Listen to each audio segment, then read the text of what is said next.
So, 'di ba bumili ako ng grapes? Kailangan natin guys, kumakain-kain tayo ng mga fruits.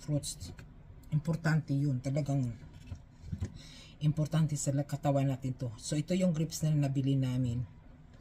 Subukan natin. Ayaw niya ng yung green na green, ayaw din niya ng ano.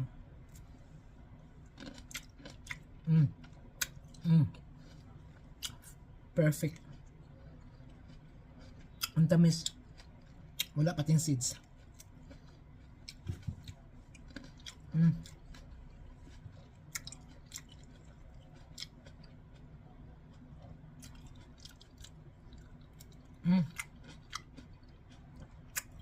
Yan.